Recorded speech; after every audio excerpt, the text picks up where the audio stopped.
The ship drifted alone in the darkness between stars. It had been traveling for a very long time. Its metal skin was burned. Tiny rocks from space had punched holes in its outer layers. Radiation from distant suns had stripped away its paint. But somehow, against all logic, the ship was still in one piece. Far away, another vessel moved through the same darkness. This ship was different. It was smooth and beautiful, shaped like a great sea creature from a water world. Its hull shimmered with colors that shifted like oil on water. This was the Whisper of Tides, a science vessel belonging to the Galactic Concord. Inside the Whisper of Tides, a crew went about their work. There were tall and graceful beings. Their skin was smooth and wet, colored in shades of blue and green.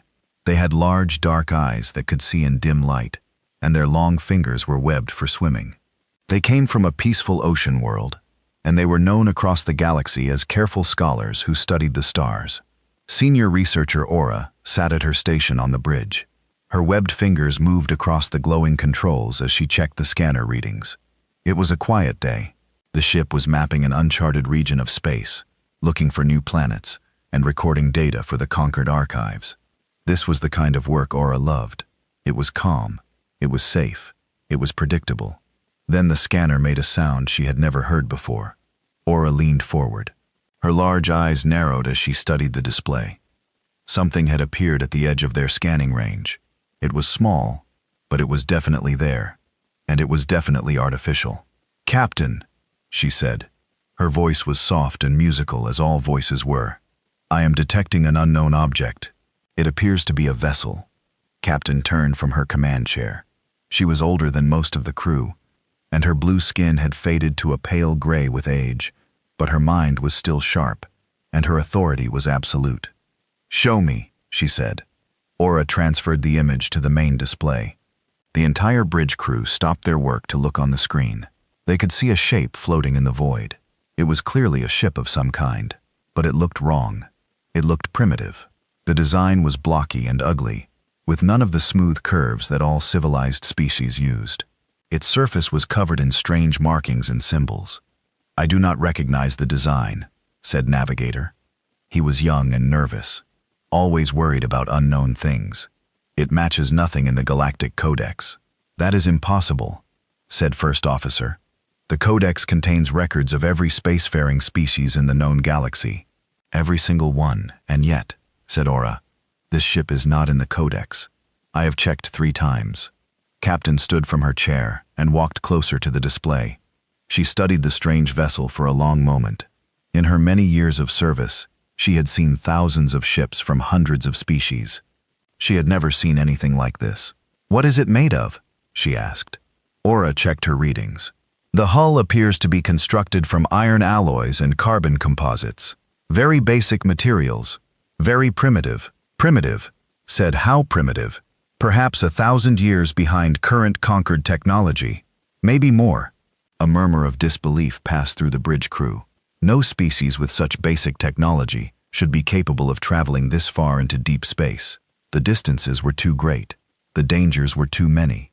It simply could not be done. "Is the vessel active?" asked Captain. "Minimal power readings," said Aura. "Most systems appear to be offline," but she paused, checking her display again. Her webbed fingers trembled slightly. "Captain, I am detecting life signs." The bridge went silent. "Are you certain?" asked. "Yes, Captain. They are faint and weak, but they are definitely there. Something is alive inside that ship." Captain felt a chill run through her body. They were not a brave species. They preferred to observe from a safe distance. They did not like surprises, and they definitely did not like unknown life forms drifting in uncharted space. But she was also a captain of the Galactic Concord. The Concord had one sacred duty above all others: to document and study all spacefaring civilizations. If there was a new species out there, it was her responsibility to make contact. "Set a course for the vessel," she said. "Approach with caution. Raise our shields to maximum, and prepare the first contact protocols." The crew hesitated. She could feel their fear. She shared it. "Move," she said more firmly. "That is an order." The Whisper of Tides changed direction and began to approach the drifting ship. As they got closer, The strange vessel became clearer on their displays. It was even more damaged than they had first thought. Entire sections of the hull had been torn open. Frozen gases leaked from cracks in the metal. One of the ship's engines was completely destroyed. "How is anything still alive in there?" whispered. "The damage is catastrophic." "I do not know," said Aura. "But the life signs remain steady. Whatever is in there, it has survived conditions that would kill any known species." Captain felt her fear grow deeper. What kind of creature could survive such destruction? What kind of being could live in a ship that was barely holding together? They moved closer still. Now they could see more details. The strange symbols on the hull were some kind of writing system, but the conquered translators could not decode it.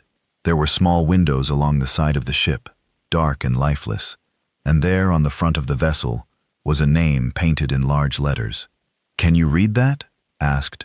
Ar worked her controls. "The translator is processing. It appears to be a name. The vessel is called Arcturus Dream." Arcturus said, "That is the name of a star in a region of space that the conquered has never explored." "Yes," said Aura, "a region we call the Silence." Another wave of fear passed through the crew. The Silence was a forbidden zone. Centuries ago, conquered exploration vessels had tried to chart that region of the galaxy. Many of them never returned. Those that did brought back reports of hostile environments, deadly radiation, and planets so dangerous that even observation probes could not survive. The conquered had declared the entire region off limits. No one went there. No one. This ship came from the Silence. And his voice was shaking now. "But nothing can survive there. The reports say." "I know what the reports say," said Captain. "But this ship is here, and something inside it is alive. We must find out what." She turned to Aura. "Can you trace the ship's origin point? Where exactly did it come from?" "I am trying, Captain. The ship has an origin beacon, but it is encrypted. I need time to decode it." "Then take the time you need. I want answers." The whisper of tides held position beside the drifting vessel. Minutes passed in tense silence as Aura worked on the encryption. The rest of the crew watched the strange ship through the windows, afraid of what they might learn. Finally, Aura made a small sound of success. "I have decoded the beacon. The origin coordinates are here." A star map appeared on the main display. It showed a small yellow star in the heart of the Silence. Around the star orbited several planets, and one of those planets was highlighted in red, the origin point of the mysterious ship. "What is that world?" asked Captain Aura. Searched the conquered archives. "The planet has a designation in our old records. It was surveyed by long-range probes over 1,000 years ago, before the Silence was declared forbidden. The name is Terra 3. What do we know about it?" "Very little. The survey probes could not get close enough for detailed scans. The planet's environment was too hostile." Aura pulled up the ancient data files. Terra 3 orbits at a distance that allows liquid water on its surface. It has a thick atmosphere composed primarily of nitrogen and oxygen. Oxygen said that is a corrosive gas. It destroys organic tissue. Yes, the atmosphere of Terra 3 contains approximately 21% free oxygen. Breathing it would be fatal to most known species. Aura continued reading the old records. The planet also has extreme temperature variations. Some regions drop far below the freezing point of water. Others rise high enough to kill most life forms in minutes. So it is said, that explains why we never explored it. It is more than a captain. Aura's voice had become very quiet. Much more. She brought up the planetary classification system. Every world in the known galaxy was assigned a class number based on how dangerous it was. Class 1 worlds were perfect for life. Peaceful paradises with gentle climates and no predators. Class 5 worlds had some dangers, but were still livable. Class 10 worlds were extremely hostile, suitable only for the hardiest species. The classification for Terra 3 filled the screen, and every on the bridge felt their heart stop. Class 15, data and survival probability, 0.00002%. "That cannot be correct," said Class 15 is the maximum rating. "It is reserved for planets where survival is essentially impossible." "The data is accurate," said Aura. "Terra 3 is not just hostile. It is one of the most dangerous worlds ever recorded." She began reading the survey details, her voice growing more horrified with each word. The planet has constant tectonic activity, earthquakes, volcanic eruptions. The crust is unstable across most of the surface. The oceans cover 70% of the world and contain predatory life forms of extreme size and aggression. Predators in the oceans said weakly. What about the land? Worse, the land masses host predators in every environment. Forests, deserts, mountains, frozen regions. All of them contain creatures designed to kill. But the most dangerous element is not the large predators. Aura looked up from her display. Her large eyes were filled with fear. Terra 3 hosts microscopic organisms, bacteria, viruses, parasites, organisms so small they cannot be seen, but capable of destroying a body from the inside.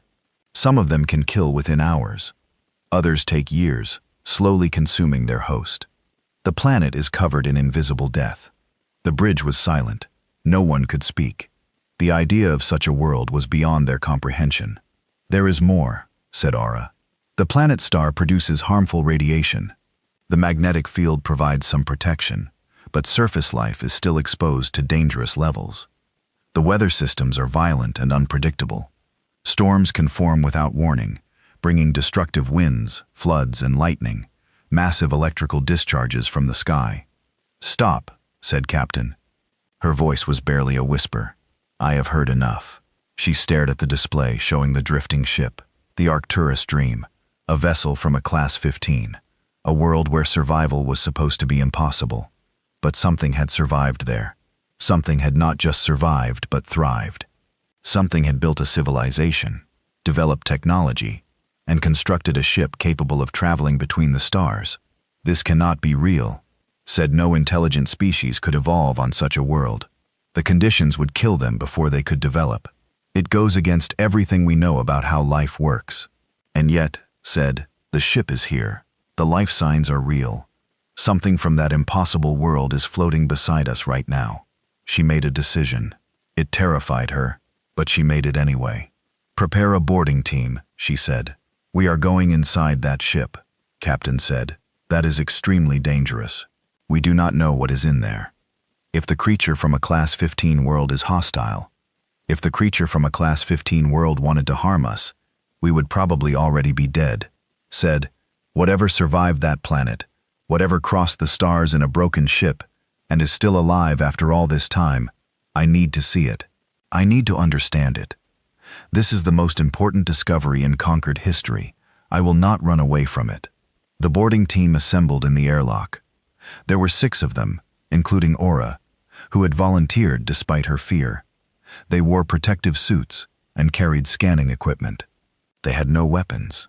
They did not believe in weapons. The airlock cycled open, and they crossed the short distance to the Arcturus Dream. The strange ship's airlock was different from theirs, but they managed to force it open using their tools. The interior was dark and cold. Their lights cut through the blackness, revealing a cramped corridor lined with pipes and cables. The construction is very basic, said one of the team members. No elegance, no efficiency. Everything is functional, but crude. They built what they needed with what they had, said Aura. For a species from a Class 15 world, simple survival is already a miracle. Artistic design would be a luxury. They moved deeper into the ship. The damage was even worse on the inside. Panels had been torn from the walls. Wires hung loose from the ceiling. In some places, the floor was covered with a dark substance that might have been dried blood. The life signs are coming from ahead, said Aura, checking her scanner. 1 level down in what appears to be a cargo bay. They found a ladder and climbed down. The cargo bay was larger than the corridors, but still cramped by standards. Containers were stacked against the walls, held in place by straps and nets. And there, in the corner of the bay, their lights found the survivor. It was sitting with its back against the wall. It was wrapped in a thin suit that covered most of its body. The suit was torn in several places, and the skin beneath was pale and strange. The creature had 4 limbs, 2 legs, 2 arms, and a single head with 2 forward-facing eyes. Its body was covered in patches of some kind of fiber, maybe hair, and it was watching them. The boarding team froze. No one moved. No one spoke. The creature did not attack. It did not run. It simply sat there studying them. with its strange, forward-facing eyes. Then slowly, it raised one of its upper limbs. The limb ended in a hand with 5 separate fingers. The creature spread those fingers wide and held them up, palm facing outward. And then, impossibly, incredibly, it smiled. The expression was terrifying to the round. The creature pulled back its lips to reveal rows of white teeth. On any other world, such a display would be a threat. It would mean, "I am going to eat you." But there was something different about this smile, something almost friendly. The creature made a sound. Its mouth opened and closed, and noises came out. The translator in Aura's suit worked furiously, trying to decode the sounds. After a moment, words began to form. "Hello," the creature said. "I am commander of the United Earth Expeditionary Corps. I come in peace, please. Do you have any water? I have been alone for a very long time." Aura felt her legs go weak. She had to steady herself against the wall. This creature, this being from an impossible world, was not attacking. It was asking for water. It was communicating. It was intelligent. And there were more of them. The creature had said, "United Earth." That meant there was a planet, a civilization, an entire species of these beings living on a Class 15 building ships reaching for the stars. The galaxy would never be the same. Aura stepped forward. Her fear was still there, but something else was growing alongside it. Curiosity, wonder, the need to understand. "I am Senior Researcher Aura," she said, "of the Galactic Conquered Vessel, Whisper of Tides. We detected your ship and came to investigate." The creature smiled again. This time, the expression seemed less terrifying, almost warm. "Thank you," she said. "I thought I was going to die out here. I thought no one would ever find me." She tried to stand, but stumbled. She was weak, clearly exhausted. "How long have I been drifting? I lost track of time." Aura checked her scanner. "Based on the decay of your ship's radioactive fuel, I estimate 8 of your solar cycles. 8 years," said she laughed. A strange barking sound that made the flinch. 8 years alone in a broken ship. That's a new personal record. 8 years alone in a dying ship, in the void between stars with no hope of rescue. Any would have gone mad within months. Any known species would have given up and died. But this creature had survived. This being from a Class 15 had simply endured. Aura felt a new emotion rising in her chest. It took her a moment to identify it. It was fear. Deep, primal fear. Because if this species could survive 8 years alone, in the darkness of space, what else could they survive? What else had they already survived? What had that terrible, beautiful, deadly world made them into? She needed to know more. The whole galaxy needed to know more. But as she looked into strange, forward-facing eyes, she wondered if the galaxy was ready for the answer. The medical bay of the Whisper of Tides was not designed for creatures like. The beds were too soft, made for bodies that needed constant moisture. The air was too humid, thick with the water vapor that the amphibious crew needed to breathe comfortably. The lights were too dim, adjusted for eyes that had evolved in the dark depths of an ocean world, but did not complain. She sat on the edge of a bed that was wrong for her in every way, drinking water from a container that was not shaped for human hands, and she seemed perfectly content.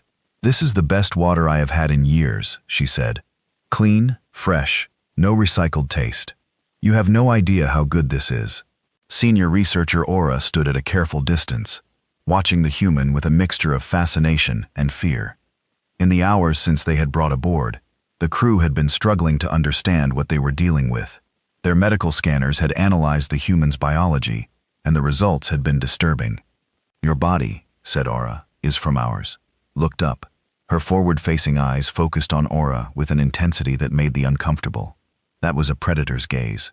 Eyes that faced forward were designed to track prey, to judge distance for an attack. Eyes were on the sides of their heads, made to watch for danger from all directions. The difference said everything about how their species had evolved. Different Howl asked.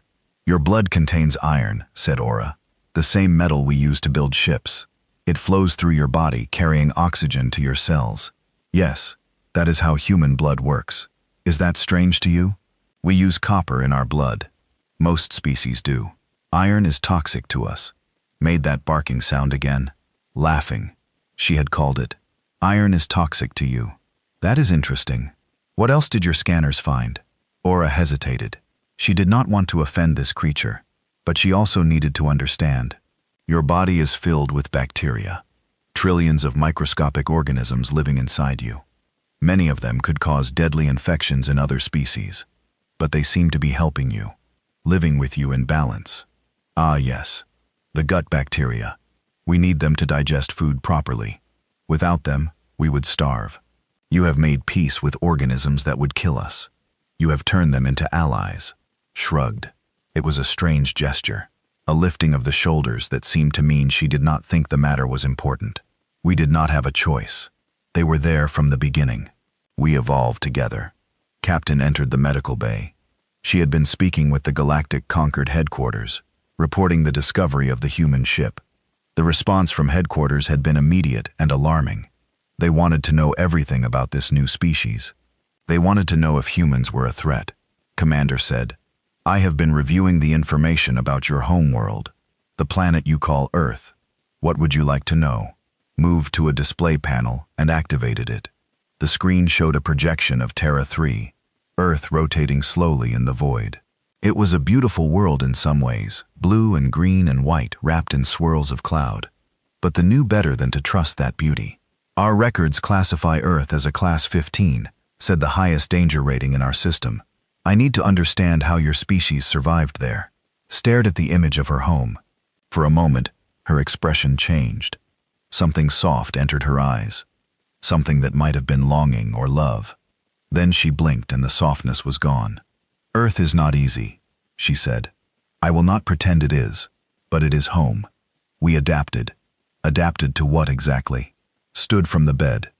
She was taller than the main, and her movements were strange, direct, efficient, almost aggressive. When she walked, it was with a purpose that suggested she was always ready to move quickly. "Let me tell you about Earth," she said.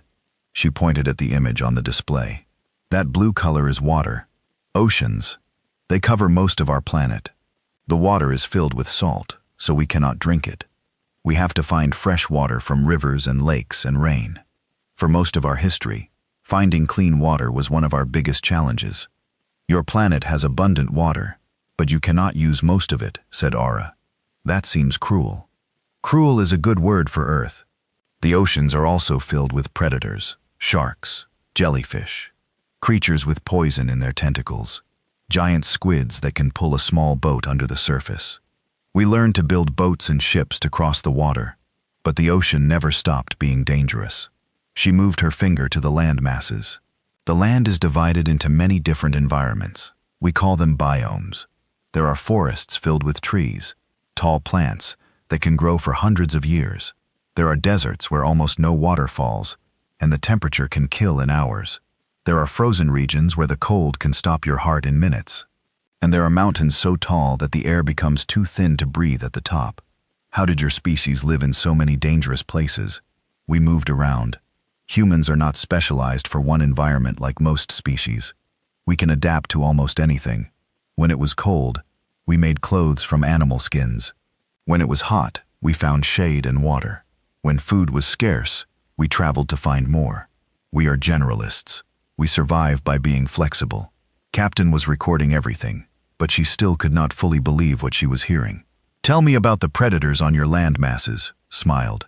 That teeth-showing expression was starting to seem less threatening to the Prapt. But only slightly. "Where do I begin?" she said. "There are big cats, lions, tigers, leopards. They are fast and strong, and have sharp teeth and claws. They hunt large prey, including humans if we are not careful. There are bears, massive creatures that can weigh as much as 5 adult humans, and can run faster than we can. There are wolves that hunt in packs, working together to bring down prey much larger than themselves. How did you survive against such creatures?" "We hunted them back. Humans are predators too.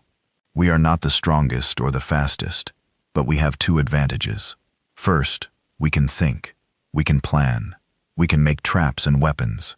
Second, we have endurance. We can chase an animal for hours, for an entire day if necessary, until it collapses from exhaustion. We call it persistence hunting. Most animals can run faster than us in short bursts, but we can run longer than almost anything else on Earth. Aura felt a chill. You hunt by exhausting your prey. You chase creatures until they cannot run anymore. Yes, it is one of our oldest hunting methods. Our bodies are designed for it. We can sweat to cool ourselves while we run. Most animals cannot do that. They overheat and have to stop. We just keep coming. The image this created in Aura's mind was deeply disturbing. She imagined a creature running for its life, looking back and seeing the humans still following, always following, never stopping, never tiring. What kind of nightmare must that be? But predators are not the biggest danger on Earth, said. The most dangerous things are the ones you cannot see. The microscopic organisms said. Our records mention them. Bacteria, viruses, parasites, fungi. They are everywhere on Earth. In the soil, in the water, in the air, in our food. We are constantly surrounded by things that want to invade our bodies and consume us from the inside. Spoke about this horror as if it were simply a fact of life. Throughout our history, diseases have killed more humans than all our wars combined. Plagues swept across entire continents, killing millions of people. The Black Death killed almost half of Europe. Smallpox destroyed entire civilizations in the Americas. How did you survive such things? Our bodies learned to fight them. We have an immune system, an army of cells inside us that hunts down invaders and destroys them. It is not perfect. Many of us still die from disease. But over thousands of years, our immune systems have become very good at recognizing threats and responding to them. And for the diseases your immune systems cannot handle, we invented medicine. We learned to create chemicals that kill bacteria. We developed vaccines that teach our immune systems to recognize threats before they can hurt us. We built hospitals and trained doctors to repair our bodies when they break down. We declared war on disease, and we are winning. Captain was struggling to process this information. The idea of a species that was constantly at war with invisible enemies, that had built its entire medical science around fighting off microscopic attackers, was almost beyond comprehension. Tell me about your planet's weather, she said. Laughed again, but this time the sound was darker. Earth's weather is trying to kill us all the time. We have hurricanes, massive spinning storms that form over warm oceans and destroy everything in their path. We have tornadoes, smaller but even more violent columns of spinning wind that can tear buildings apart. We have floods that drown entire cities. We have droughts that kill crops and cause famines. We have blizzards that bury people in snow and freeze them to death. And lightning, said Aura. Our records mentioned lightning. Yes, during storms, electrical charges build up in the clouds. When the charge becomes too great, it releases as a bolt of lightning, a massive electrical discharge that can set fires, destroy buildings, and kill any living thing it touches. It is one of the most terrifying natural phenomena on Earth, and it happens thousands of times every day. The crew members were staring at with expressions of pure horror. This was a world where the sky itself attacked its inhabitants, where the weather could kill without warning, where invisible organisms waged constant war on every living thing. There is more, said. The ground itself is dangerous. Earth's crust is broken into pieces called tectonic plates. These plates move constantly, grinding against each other.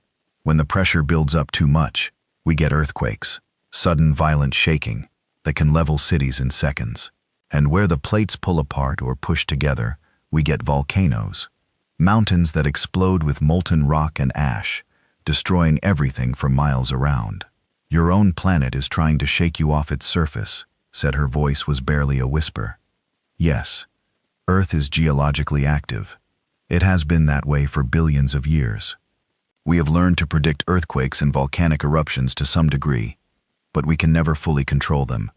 We just build our cities and hope for the best. Had moved to her data console. She was pulling up more information from the conquered archives, comparing what was saying to the ancient survey data. Everything matched. If anything, the reality was worse than the record suggested. Your sun, she said. Tell me about your sun, Saul. A yellow dwarf star. It provides light and heat to our planet, which makes life possible. But it also produces ultraviolet radiation that damages our skin and eyes. Too much exposure to sunlight can cause cancer, a disease where our own cells turn against us and grow out of control. We protect ourselves with clothing and chemicals we put on our skin, but the sun is always a threat, and your planet's day cycle about 24 hours, half in light, half in darkness. Our bodies are designed to sleep during the dark period, but modern humans have learned to function in both. Some of us work at night and sleep during the day. Our flexibility lets us operate at all hours. First, Officer had been silent throughout this conversation, listening with growing terror. Now, he spoke up. "Commander, I have a question that has been troubling me. Please ask. With all of these dangers, the predators, the diseases, the weather, the geological activity, the radiation, how did your species ever survive long enough to become intelligent? How did you not go extinct millions of years ago?" Was quiet for a moment. She seemed to be thinking carefully about how to answer. "We almost did go extinct," she said finally. "Many times, there were ice ages that nearly wiped us out. Volcanic eruptions that blocked out the sun and killed most of the plants and animals we depended on. Diseases that killed huge portions of our population. But somehow, a few of us always survived. A few humans always found a way to keep going. But why? What made you so hard to kill?" Looked at, with those predator eyes. But now, Aura saw something else in her gaze. Something that looked almost like pride. "Because we refused to die," said. "That is the simplest answer I can give you. No matter what Earth threw at us, we refused to accept extinction. We fought back. We adapted. We changed ourselves in our world to give ourselves a better chance. When the ice came, we made fire and clothes. When predators hunted us, we made weapons. When disease killed us, we invented medicine. When food ran out, we learned to farm. Every challenge Earth presented, we found a way to overcome." She walked back to the display, showing her homeworld. Her hand reached out and touched the image gently, as if she could feel the blue oceans and green forests through the screen. "Earth is harsh," she said. "Earth is deadly. Earth has been trying to kill us for our entire existence. But Earth also made us strong. Every danger we survived made us tougher, smarter, more determined. We are the children of a world that shows no mercy, and that world shaped us into survivors." Captain understood now. She understood why the conquered predictive models had failed. Those models assumed that life on a Class 15 world would be stunted, primitive, forever struggling just to exist. They never accounted for the possibility that such conditions might produce something extraordinary. "Your species was forged in fire," she said. "Yes," said. "And we are still here. We did not just survive Earth. We conquered it. We built cities that spanned continents. We rivers and moved mountains. We split the atom and reached for the stars. Earth made us what we are. And now we are spreading beyond Earth to find new worlds, new challenges, new things to survive." She turned to face the crew. Her expression was calm, but there was something fierce burning behind her eyes. "I know I must seem frightening to you, a creature from a world of death and danger. But I want you to understand something. We did not become strong because we wanted to hurt others. We became strong because we had to. We had no choice.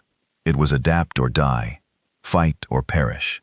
And now that we have reached the stars, we are not looking for enemies. We are looking for friends, for allies, for others who have survived their own challenges and made it to the void." Aura felt something shift inside her. The fear was still there, but it was joined by something new. Respect, admiration, perhaps even hope. "You said there are more of you," she said. "On Earth, how many?" Smiled. "The last count I heard before I left on my mission was approximately 8 billion. The number hung in the air. 8 billion. 8 billion creatures forged on a Class 15. 8 billion survivors." Captain felt her legs weaken. She had to sit down. 8 billion, she repeated. "And they all want to come to space." "Many of us, yes, we are explorers at heart. We always want to know what is over the next hill, across the next ocean, beyond the next star. It is in our nature. Earth is our home, but the universe is our destination." Looked at her crew. She saw the fear on their faces, but she also saw the wonder. They were witnessing history, the discovery of a species that should not exist, that every rule of survival that had turned a world of death into a launching pad for the stars. "We need to contact the Galactic Conquered Council," she said. "They need to know about this. All of it. Of course, said. But if I may ask a favor first, what is it? I would like to send a message to Earth. My people will be worried about me.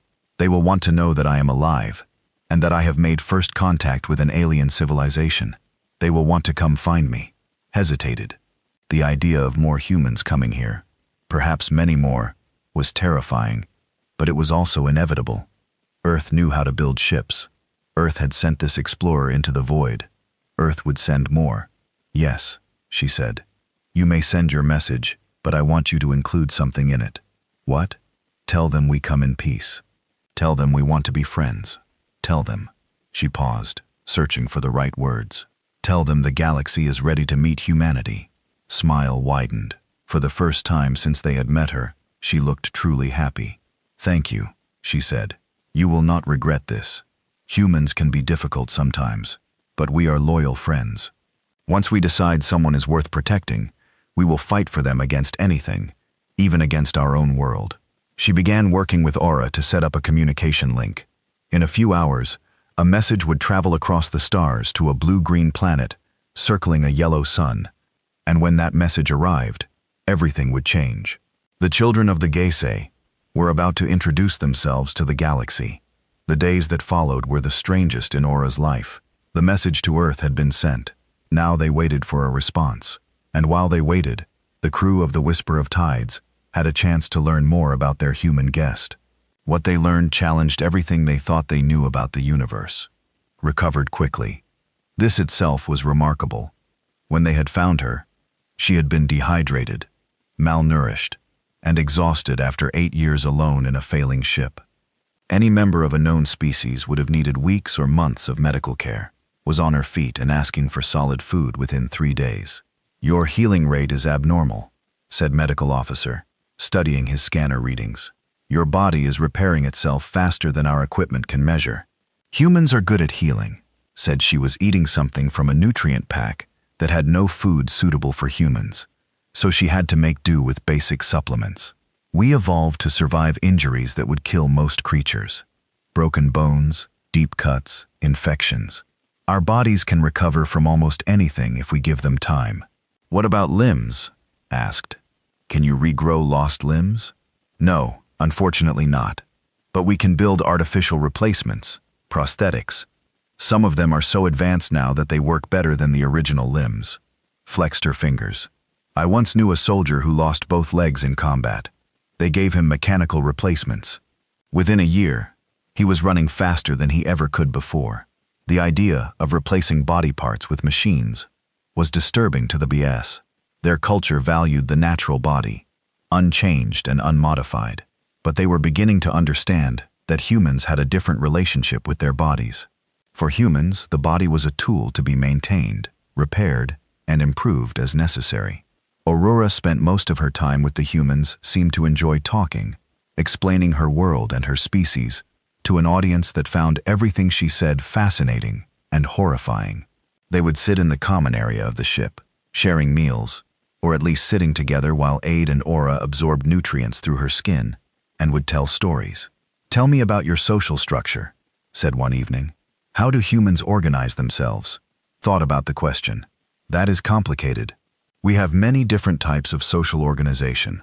Families, tribes, cities, nations. We have spent most of our history fighting with each other about the best way to live together. Fighting with each other? You mean internal conflicts? Yes, wars. Humans have fought wars against each other since before recorded history. Wars over land, wars over resources, wars over ideas, wars over religion. We are very good at fighting. This was deeply disturbing to Aura. They had occasional disputes, but the idea of organized violence between members of the same species was difficult to understand. Why would you fight your own kind? She asked.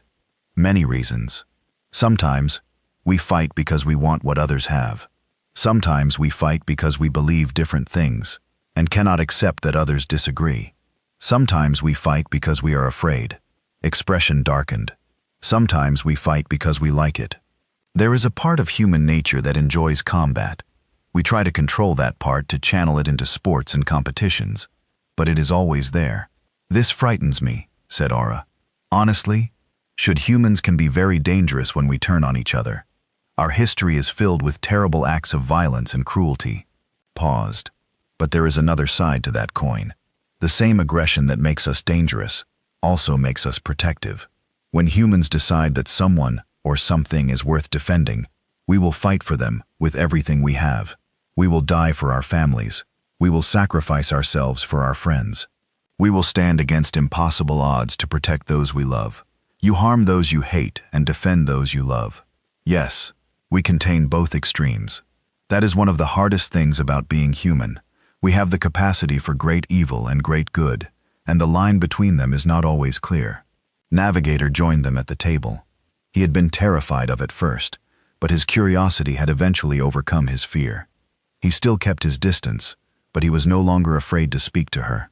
I have been reading about earth animals, he said, specifically about your domesticated creatures. What are dogs? His face changed. Her eyes softened, and a gentle smile curved her lips. It was the most positive expression had seen from her.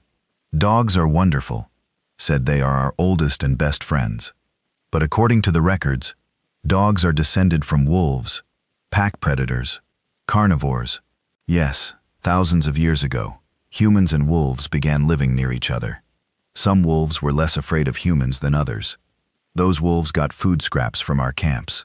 Over time, they became dependent on us, and we became attached to them.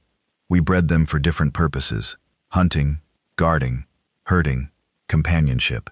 They became dogs. You took predators and made them into companions. More than companions, family. Dogs love their humans with a pure, unconditional devotion that is hard to describe. They wait for us when we are gone. They celebrate when we return.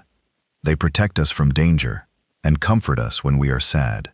In return, we feed them and shelter them and love them back. Was clearly struggling with this concept. You share your homes with creatures that evolve to hunt and kill. Not just dogs, cats too. Cats are predators, smaller than dogs, but very efficient killers. They hunt rodents and birds. We brought them into our homes to control pests, and they decided to stay.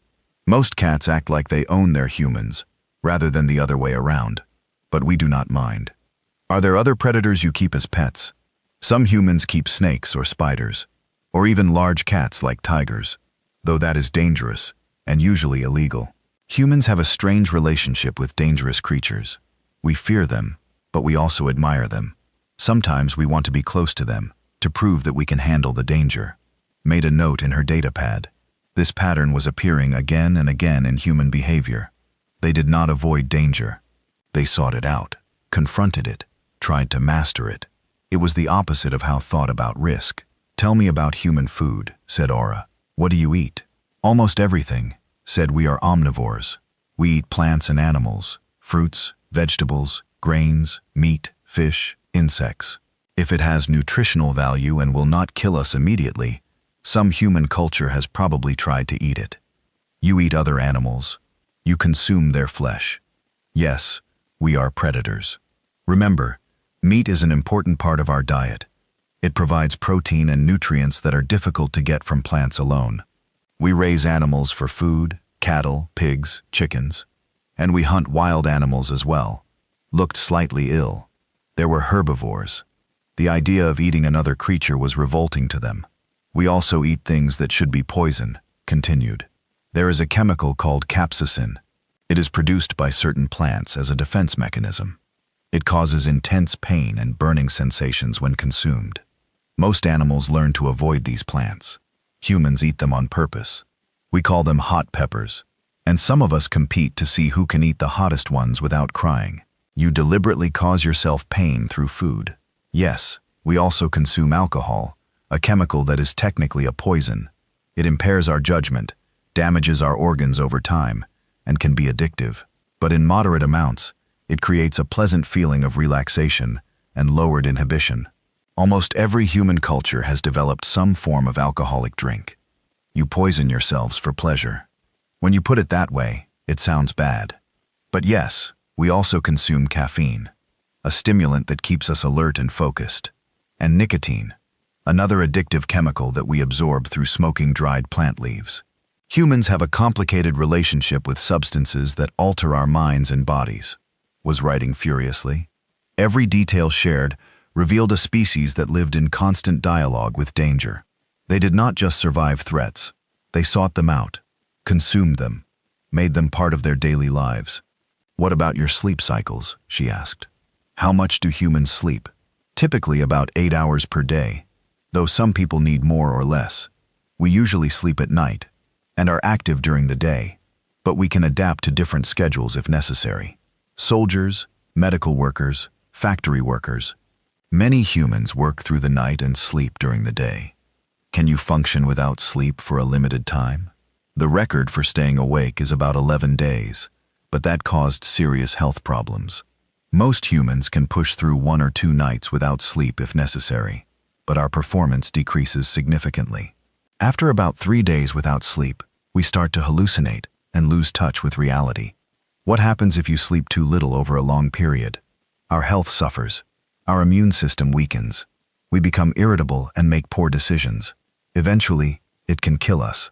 But humans are notorious for not getting enough sleep. We have so many things we want to do that we often sacrifice sleep to do them.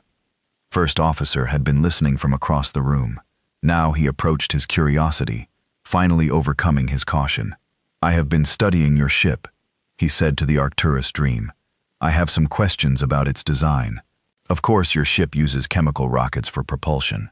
Very primitive by our standards, but the fuel mixture is highly volatile, extremely dangerous. One small malfunction could cause a catastrophic explosion. Yes, we know many humans have died in rocket accidents over the years. It is one of the risks of space travel. But you do it anyway. You climb into vessels filled with explosive fuel and launch yourselves into the void. How else would we reach space? Smiled its horrified expression. The first humans who went to space knew they might die. They went anyway. We called them astronauts, and they were heroes. They risked everything to take the first steps off our world. Did any of them die? Yes. Several missions ended in tragedy. Capsules caught fire. Rockets exploded. Ships broke apart during re-entry. We mourned them, learned from our mistakes, and kept going. You kept sending people into space even after others had died. Stopping was never an option. Space was too important, too full of possibilities. The humans who died would not have wanted us to give up. They would have wanted us to learn from their deaths and do better. Voice carried a weight of history. Every astronaut who climbs into a rocket knows the risks. They accept them because they believe that exploring space is worth the danger. That is who we are. We risk death to reach for things beyond our grasp. The conversation shifted to human history, told them about the great explorations of Earth. Sailors who crossed unknown oceans in wooden ships. Explorers who walked across frozen continents. Scientists who ventured into places of extreme heat or cold or depth. Each story followed the same pattern. Humans encountered the unknown, accepted the risk, and pushed forward. Your species is insane, said it was not an insult. It was a genuine conclusion based on the evidence. Probably agreed. But our insanity has taken us far. We have walked on our moon. We have sent robots to explore other planets in our system. We have built telescopes that can see galaxies billions of light years away. And now, we are reaching for the stars themselves. None of that would have been possible if we were sensible and cautious. How do you decide what risks are worth taking? We argue about it constantly. Some humans are more cautious, others more reckless. We have governments and regulations that try to balance safety against progress. But in the end, there are always people willing to take chances, to be the first ones through the door. Those are the people who change things. Aura thought about the approach to risk. Her people avoided danger whenever possible. They built ships with multiple redundant systems. They explored slowly and carefully, always ready to retreat at the first sign of trouble. It was a sensible approach, and it had kept them safe but it had also kept them from doing many things. They had never colonized dangerous worlds. They had never pushed the boundaries of their technology beyond what was proven safe. They were survivors, yes, but they were not pioneers, not like humans. What happens when humans encounter something truly dangerous? She asked. Something that cannot be overcome with courage and determination. Was quiet for a moment. We die, she said finally. Sometimes not everyone survives, but even then, we do not give up. We remember those who fell. We learn from their failures and we try again. What if the danger is too great? What if it truly cannot be overcome? Then we find another way. We change ourselves. We change our tools. We change our approach. Humans are extremely creative when our survival is at stake. Leaned forward. There is no problem we will not try to solve. No obstacle we will not try to overcome. It is not always smart. It is not always successful. But it is who we are. Captain joined the gathering. She had received a preliminary response from the Galactic Conquered Council. They were shocked and fascinated by the discovery of humanity, and they had many questions. But more importantly, they had detected something on long-range sensors. Commander said, "We have received word that a response is coming from Earth." Stood up immediately. They received my message. Yes, and they are coming. Our sensors have detected a fleet of vessels emerging from the region you call the Silence. They are heading directly toward our position. A fleet. The expression shifted. She looked both hopeful and worried. How many ships? Our current count is 23, but more may be coming. The room went silent. 23 ships coming from Earth. A world of 8 billion predators was sending 23 ships to collect their lost explorer. That is a lot of ships just to rescue one person, said his voice trembling, then shook her head. They are not just coming for me. They are coming because of what I told them, that I have made first contact with an alien civilization. For humans, that is one of the most important moments in our history. They want to meet you and the fleet. Why so many ships? Partly for safety. Space is dangerous, and they would not want to risk losing the entire expedition to a single accident, but also hesitated. Humans tend to make a strong first impression. When we meet someone new, we want to show them what we are capable of. Captain felt a complex mixture of emotions. Fear, certainly. A fleet of vessels from was terrifying to contemplate, but also something else. Excitement, anticipation. The universe was about to change, and she was at the center of it. How long until they arrive? Asked Aura. Based on their current speed, approximately 6 standard days. 6 days. 6 days until the children of Earth reach them. 6 days until the galaxy met humanity in force. Walked to a window and looked out at the stars. Her expression was unreadable. I hope you are ready, she said softly. My people can be overwhelming. We do not mean to be. We are just enthusiastic about everything. Or a jointer at the window. What should we expect? Questions. Endless questions. Humans will want to know everything about you. Your biology, your history, your culture, your technology. They will want to trade knowledge and ideas. They will want to be friends. And if we do not want to be friends, turn to look at her. Those forward-facing predator eyes were calm but serious. Then they will want to know why. Humans do not handle rejection well. It is one of our weaknesses. She paused. But they will not force you. Whatever else we are, we have learned that friendship cannot be compelled. If you ask them to leave, they will leave.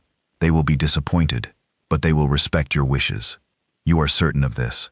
I am certain that they will try. Humanity is not perfect. We make mistakes. We sometimes act out of fear or anger or misunderstanding. But at our core, we want to connect with others. We have been alone in the universe for so long. The chance to meet another intelligent species, to share our stories and learn yours. That means everything to us. Aura thought about this. For the galaxy had always been populated. They had known about other species but for humans, existence had been a solitary journey. They had looked up at the stars and wondered if anyone else was out there. They had searched for signals, sent messages into the void, hoped desperately for an answer. And now they had found one. We will welcome your fleet, said Aura, and we will give humanity a chance. Smiled that strange teeth, showing expression that no longer seemed quite so terrifying. Thank you, she said. You will not regret it. Humans make good friends. Loyal, protective, a little crazy, yes, but always interesting. She turned back to the window, watching the distant stars where her people were coming from. Somewhere out there, 23 ships full of humans were racing through the darkness, eager to meet the beings who had saved their lost explorer. The galaxy was about to change forever, and found that she was looking forward to it. The Galactic Conquered Council Chamber was vast and ancient. It had been built thousands of years ago, when the first species of the galaxy had come together to form an alliance of peace and cooperation. The walls curved upward in great arcs, covered with symbols representing every member species. Floating platforms held delegates from 100 different worlds, each species as different from the others as land is from sea. Today, every platform was occupied. Every delegate was present, and every eye was focused on the holographic display in the center of the chamber, which showed the face of Commander. The report from Captain of the Whisper of Tides has been said High Chancellor, the ancient leader of the council. He was a species of tall, thin beings, with silver skin and eyes that glowed with inner light. He had led the council for over a century, and he had seen many strange things in that time, but nothing like this. The human species is real. They come from a class 15 in the region we call the Silence, and they have achieved. Murmurs rippled through the chamber. Some species whispered among themselves. Others made sounds of disbelief or fear. A few sat in stunned silence, unable to process what they were hearing. "This is impossible," said Delegate of the Combine. There were beings, their armored bodies clicking with agitation. No intelligent life can evolve on a Class 15 world. The conditions are too hostile. The survival rate is too low. This must be some kind of deception. "It is no deception," said High Chancellor. "They have performed extensive biological scans of the human. Her genetics confirm that she evolved on a world with Earth's exact conditions. There is no question about her origin." "Then the classification system is wrong," said another delegate. "Perhaps Earth is not truly a Class 15 world. We have reviewed the original survey data. Earth meets every criterion for Class 15 classification. If anything, the actual conditions may be worse than our records indicate." The chamber erupted in chaos. Delegates shouted over each other, demanding explanations, expressing fear, calling for action. High Chancellor raised one silver hand, and gradually the noise subsided. "I understand your concerns," he said. "This discovery challenges everything we believed about the evolution of intelligence. But the facts are clear. Humans exist. They have survived on a world that should have destroyed them, and now they are coming here." He gestured, and the display changed to show a map of space. A cluster of dots was moving through the darkness, approaching the position of the Whisper of Tides. 23 human vessels were detected leaving their home system. They are traveling at speeds that suggest a primitive but functional faster-than-light drive. At their current rate, they will reach our scout vessel in approximately 4 days. "A fleet," said Delegate of the Her voice was calm, but her large eyes showed deep concern. "They are sending a fleet in response to first contact. Is this a show of force? Unknown. Commander claims that humans are coming to rescue her and to meet us peacefully, but we have no way to verify her intentions or the intentions of her species." "Then we should prepare for the worst," said Delegate. "If these creatures survived a Class 15 world, they are dangerous beyond measure. We should mobilize our defensive forces and prepare to contain the threat." "On what grounds?" asked Delegate Ra of the Detelligence. There were small, gentle beings covered in soft fur. They were philosophers and poets, not warriors. The humans have done nothing hostile. Their explorer was alone and dying when our people found her. If they wanted to attack us, they would not have sent a distress signal. They did not know we existed until we found them. Now that they know, everything changes." The debate continued for hours. Some delegates argued for immediate military action, insisting that humanity was too dangerous to allow into the galactic community. Others called for patience, pointing out that the Conqueror's founding principles required them to offer peace to all spacefaring species. A few suggested simply waiting to see what the humans would do. High Chancellor listened to all of them. When the arguments finally began to repeat themselves, he called for silence. "We have heard many perspectives," he said. "But before we make any decisions, I believe we need more information. I have asked a specialist to address the council.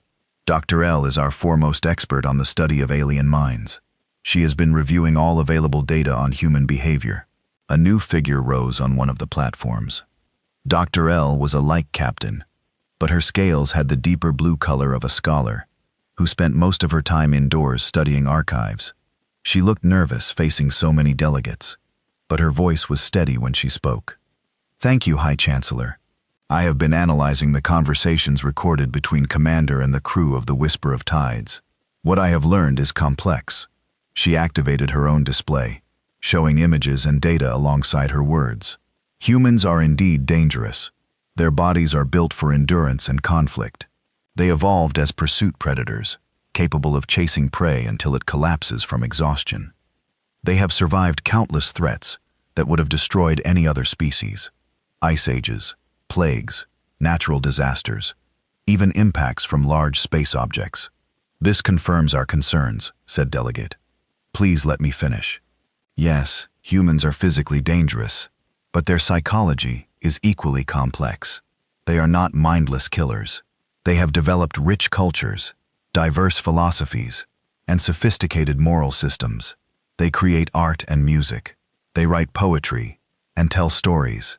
They have concepts of justice, mercy, and compassion. Predators can still appreciate beauty. Said that does not make them safe. You are correct. But consider this. Humans have a concept called empathy. They can imagine themselves in the position of others, can feel what others feel. This ability extends beyond their own species. Commander described how humans protect creatures that provide them no benefit. They save animals from extinction, care for injured wildlife, even adopt predators as beloved companions.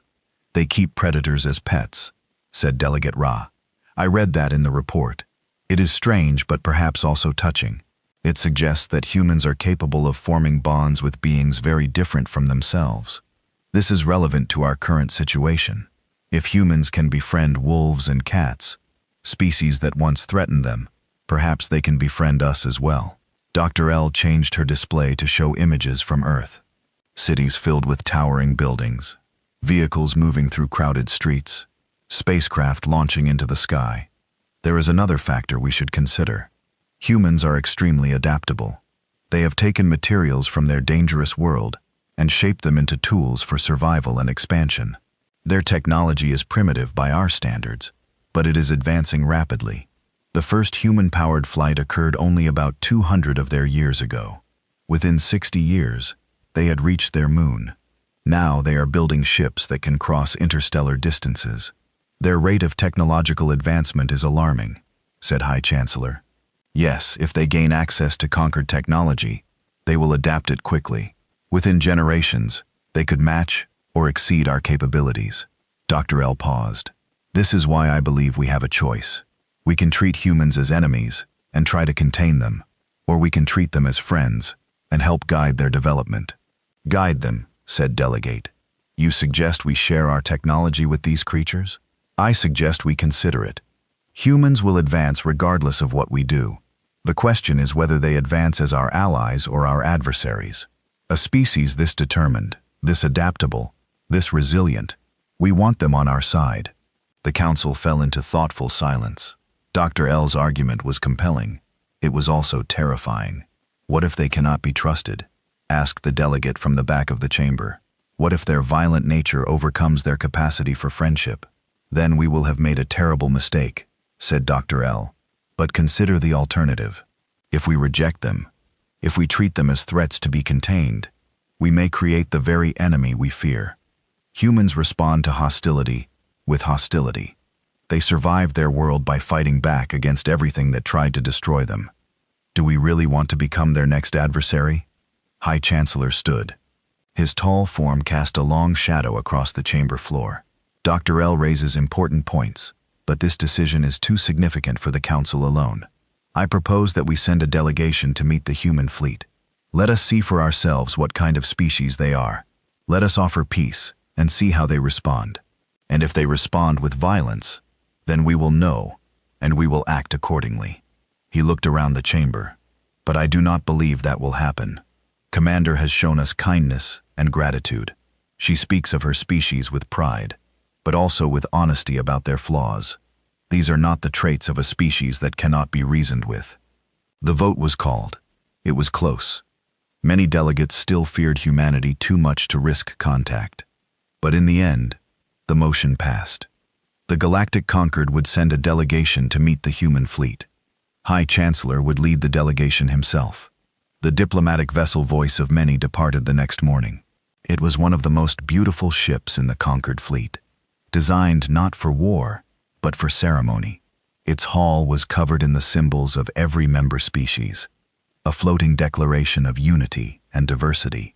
Inside, representatives from 12 different worlds prepared for the most important meeting in galactic history. High Chancellor spent the journey reviewing everything they knew about humans. He watched recordings of Commander speaking with the crew. He read analyses of human biology, psychology, and culture. He studied their art and listened to their music. The more he learned, the more fascinated he became. Humans were contradictions made flesh. They were violent and gentle, selfish and generous, fearful and courageous. They had committed terrible acts against each other and against their world, but they had also built wonders, created beauty, and reached for the stars. They were not good or evil in any simple sense. They were complicated. Perhaps that was the most human thing about them. The voice of many arrived at the rendezvous point 2 days later. The whisper of tides was waiting, and beside it floated the battered hull of the Arcturus Dream, the ship that had started everything. Commander was still aboard the vessel, recovering and preparing for the arrival of her people. High Chancellor requested a meeting with her before the human fleet arrived. She accepted, and they met in a conference room aboard the Voice of Many. She was smaller than he had expected. All the reports had emphasized how dangerous humans were, how resilient and aggressive. But the woman who sat across from him looked tired and thin. She had survived 8 years alone in space, and the experience had left marks on her body and in her eyes. "Hi, Chancellor," she said. "Thank you for coming. I know this must be frightening for your people." "It is," he admitted. "We have never encountered a species quite like yours. You challenge many of our assumptions about how intelligent life develops. Earth has a way of breaking assumptions." She smiled slightly. "May I ask why you wanted to meet before my fleet arrives?" "I wanted to understand you, not humans in general. You specifically. You are the first of your kind we have encountered. You are the face of your species. At least for now. I want to know what kind of face that is." Was quiet for a moment. Then she leaned back in her chair and looked at him directly. "I am not the best example of humanity," she said. "I am a soldier, an explorer. I have done things I am not proud of. I have seen the worst parts of my species and the best parts. I do not know if I can represent all 8 billion of us. No one can represent an entire species, but you can represent yourself. Tell me who you are, Commander. Tell me what matters to you." She thought about the question for a long time. When she finally spoke, her voice was soft but clear. "I am someone who wanted to see what was beyond the horizon. Ever since I was a child, I looked up at the stars and wondered what was out there. I joined the military because it was the path to space. I volunteered for the longest missions, the most dangerous assignments, because I wanted to go farther than anyone had gone before. And what did you find? Mostly darkness, cold, emptiness. Space is vast and silent and lonely.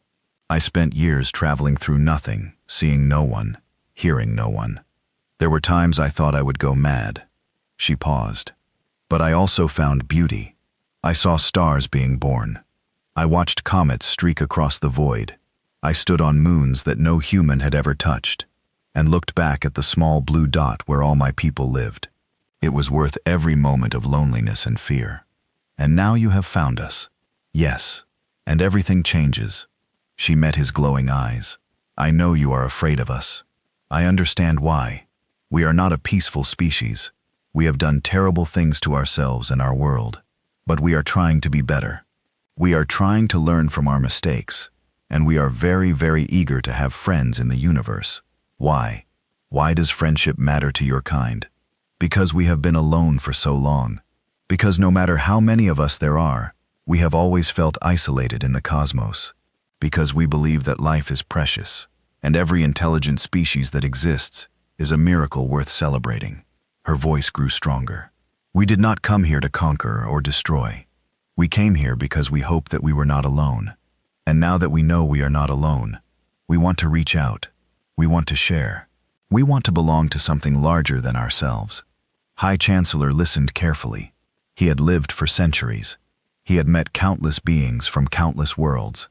He had seen diplomats lie and truth-tellers deceive, but he heard no deception in Commander's voice. She believed what she was saying. She meant every word. "Your fleet will arrive soon," he said. "What should we expect? Curiosity, excitement, probably some nervousness. Humans are social creatures. We need connection the way we need air and water. Meeting another intelligent species for the first time will be overwhelming for most of them. They may seem aggressive, but it is just enthusiasm. They want to know you. They want you to know them. And if we disappoint them, if we are not what they hope to find," laughed that strange barking sound. "Humans are very good at dealing with disappointment. We have had a lot of practice. Whatever you are, we will find something to appreciate about you. That is our nature." A signal chimed. The human fleet had been detected. They would arrive within the hour. High Chancellor stood and extended one silver hand toward Commander. She looked at it, then gently took it in her own five-fingered grip. Her skin was warm, warmer than his, with a texture that felt strange against his smooth scales. "Thank you for speaking with me," he said. "I believe I understand your species a little better now. I hope so, and I hope you will give us a chance. Humans make good friends. We also make terrible enemies. I think you would prefer the former. I think you are right." They walked together to the observation deck. Through the vast windows, they could see the stars and something else. Lights were appearing in the darkness. Ships emerging from faster-than-light travel, one after another, spreading out in formation. 23 vessels, ships of different sizes and designs, built by different nations of Earth, unified under a single banner. They were not elegant like conquered ships. They were functional, practical, built to survive a hostile universe. But they were here. Against all odds, they had crossed the void. The children of the Sev had arrived, and the galaxy would never be the same. The human fleet filled thee of every conquered vessel. 23 ships hung in the darkness of space, their hulls by radiation and micrometeorite impacts, their designs rough and practical. They were nothing like the elegant vessels of the Galactic Conquered. They looked like they had been built by creatures who expected everything to try to kill them, and who were determined to survive anyway. High Chancellor stood on the bridge of the Voice of Many, watching the human vessels take formation. Behind him, delegates from 12 species waited in nervous silence. This was the moment they had debated, feared, and prepared for first contact with humanity. The communication system crackled to life. "This is Admiral Wei of the United Earth Expeditionary Corps, commanding the vessel Dawn of Discovery." The voice was calm and controlled, speaking through a universal translator that rendered the words into the conquered standard language. "We come in peace, seeking to recover our lost crew member and to establish friendly relations with any species willing to meet us." High Chancellor stepped forward. "This is High Chancellor of the Galactic Conquered. We have been expecting you. Your crew member, Commander, is safe aboard our diplomatic vessel. She has told us much about your species. I hope she made a good impression. Can be a bit intense when she is excited." She was informative. "We have learned a great deal about Earth and humanity. It has been a difficult education." There was a pause when Admiral spoke again. There was a hint of humor in his voice. "I imagine it was. Our world is not gentle, and neither are we. But we mean you no harm. We have traveled very far to meet you. Then let us meet. Would you be willing to come aboard our vessel? We have prepared a space where representatives of both our peoples can speak face to face. It would be our honor." The human shuttle that crossed between the fleets was small and functional. It carried Admiral and a delegation of 7 other humans, representing different nations and professions. When they stepped out into the docking bay of the Voice of Many, they entered a space filled with dozens of alien beings, 12 different species, shapes ranging from 2, amphibian, to things that had no easy comparison to Earth life. The humans stopped. They stared, and then slowly they smiled.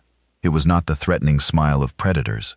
It was the smile of children, discovering something wonderful. Their eyes moved from alien to alien, taking in every detail, filled with amazement and joy. "Hello," said Admiral. He was an older man with gray hair, and lines around his eyes that suggested many years of hard service. But his face was bright with wonder. "We have waited a very long time for this moment. On behalf of all humanity, thank you for giving us this chance." High Chancellor stepped forward. "Welcome to the Galactic Conquered Admiral. We have questions for you. Many questions. And we have questions for you. Many, many questions." Laughed softly. "But first, if I may, where is Commander? We have been worried about her." Emerged from behind the delegation. She was wearing a clean uniform provided by the Dorn Noun, and she looked healthier than she had in days. When she saw Admiral, her formal composure broke, and she moved forward quickly to embrace him. "Admiral," she said, "I did not think anyone would find me. You knew we would come. We always come for our people." Held her for a moment, then stepped back and examined her face. 8 years alone, most people would have lost hope. I thought about giving up many times, but then I would think about everyone waiting for me back home. My family, my friends, my crew. I could not let them down. You never could. The conquered delegates watched this exchange with fascination, the obvious affection between the two humans, the way they spoke to each other, the easy physicality of their embrace. It revealed something about human nature that no report could capture. These creatures cared about each other deeply, intensely. Delegate Rav stepped forward. The small, furry being was trembling slightly, but her voice was clear. "Admiral, may I ask you something?" Turned to her, and his expression softened. To him, she probably looked like a small, harmless creature, perhaps similar to some of the animals humans kept as pets. "Of course you came all this way to rescue one person. 23 ships crossed space for a single crew member who might have been dead. Why?" Looked at then back at Ra. "Because she is one of ours. Because every human life matters. Because if we abandon our people when they need us, we lose something essential about who we are." He paused. "Would you not do the same for one of your kind?" Ra thought about it. "I do not know. Perhaps. But the cost, the risk, the cost does not matter. The risk does not matter. When someone needs help, you help them. That is what humans believe." High Chancellor observed this exchange carefully. This was what Dr. L had described. The human capacity for loyalty and protection. It was not weakness. It was strength of a different kind. "Admiral," he said, "we have prepared a meeting space where we can speak more formally. There is much to discuss. Lead the way, High Chancellor. We are eager to learn everything you can teach us." The formal discussions lasted for many hours. The human delegates asked endless questions about the conquered, its history, its member species, its technology. They were fascinated by everything from the biology of each alien species to the politics of galactic governance. Their curiosity was relentless, almost overwhelming. But they also answered questions. They spoke openly about Earth, about human history, about the conflicts and achievements that had shaped their species. They did not hide the darker parts of their past, the wars, the cruelties, the mistakes. When asked about human violence, Admiral was direct. "Yes, we have fought terrible wars against each other. We have caused tremendous suffering. This is part of who we are, and we are not proud of it. But we have also learned from these experiences. We know the cost of violence better than any other species, because we have paid that cost again and again. It is why we work so hard for peace." "And yet you still have weapons," said Delegate. "Your ships carry armaments. We live in a dangerous universe. We cannot afford to be defenseless. But we do not seek conflict. When we fight, it is to protect ourselves and those we care about. We have learned that war destroys everyone involved, winner and loser alike. Can you promise that you will never turn your weapons against us?" Admiral was silent for a moment. "I cannot make that promise on behalf of all humanity. We are not a unified species. We have different nations, different beliefs, different leaders. What I can promise is that I personally will advocate for peace. And I can promise that most humans want the same thing, to live in a galaxy where we do not have to fear each other." It was an honest answer. The delegates appreciated that, even if it was not entirely reassuring. The discussions moved to practical matters. The humans wanted to learn from the conquered, to understand alien technology and culture. The conquered wanted to understand humanity better, to assess whether they could be trusted with advanced knowledge. They negotiated carefully, neither side willing to commit to more than they were ready for. But beneath the formal talks, something else was happening.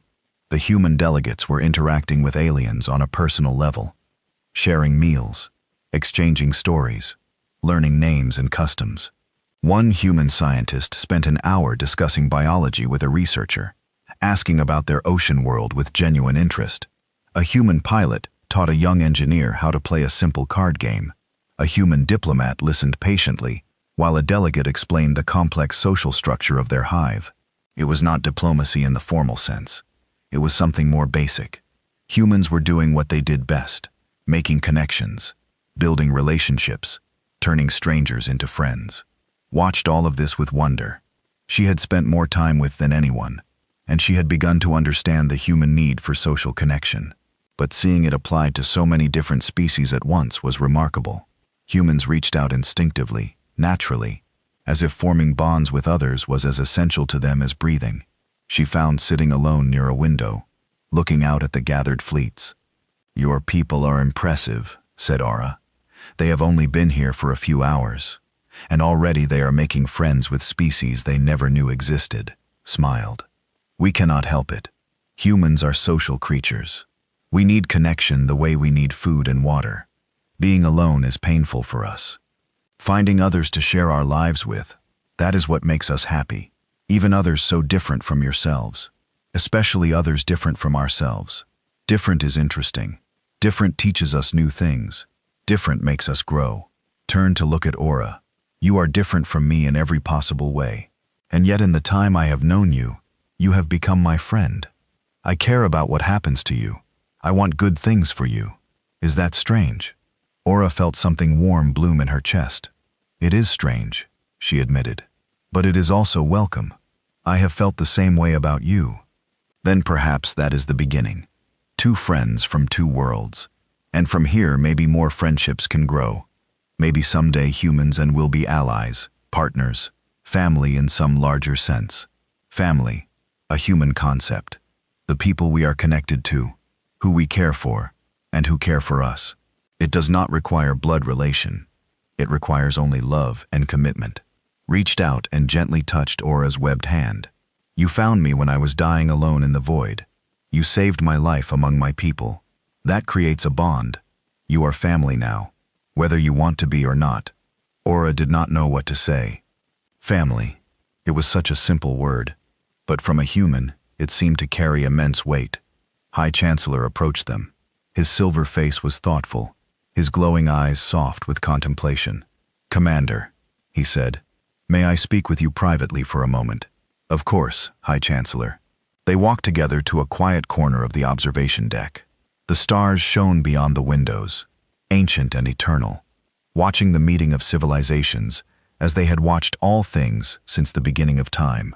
"I have observed your people today," said. "I have listened to your admiral and your scientists and your diplomats. I have watched how you interact with species you have never met. And I have one question that I must ask you. Please ask. Your world tried to destroy you. Every day of your existence, you faced death in 1,000 forms. You survived by fighting, by enduring, by refusing to yield. I understand all of this." He paused. "What I do not understand is how you became kind. How did your species develop compassion, generosity, the desire to help others? These traits do not seem like survival advantages. They should have been eliminated long ago." Was quiet for a long moment.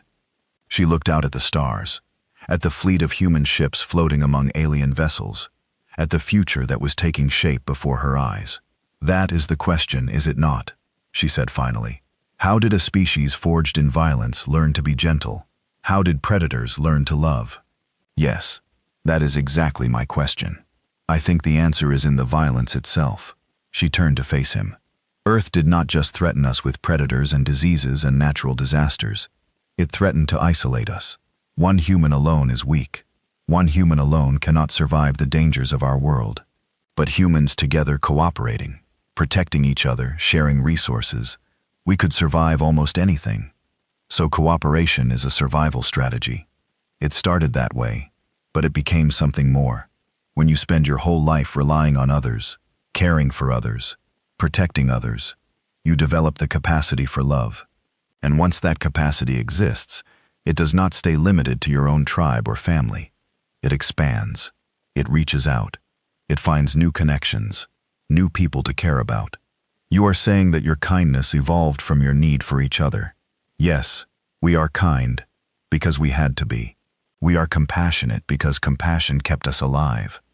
We are generous because generosity created bonds that made our group stronger. Smiled.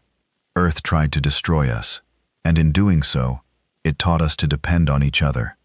And dependency became love, and love became who we are. High Chancellor considered this. It was a beautiful answer. It was also, he thought, probably true. The harsh conditions of Earth had not just produced tough, resilient survivors. They had produced beings who could not survive without each other, and who had transformed that need into something precious. I believe I understand now, he said. Your world did not just forge your strength, it forged your hearts. Yes, that is exactly right. Then I have made my decision. He straightened to his full height. I will recommend that the Galactic Concord welcome humanity into our community. You will be given provisional membership with the opportunity to earn full standing over time. We will share our knowledge with you, and you will share yours with us. Together, we will face whatever challenges the future brings. His eyes filled with tears, a human response to strong emotion that did not fully understand, but that he recognized as sincere. Thank you, she whispered. You will not regret this.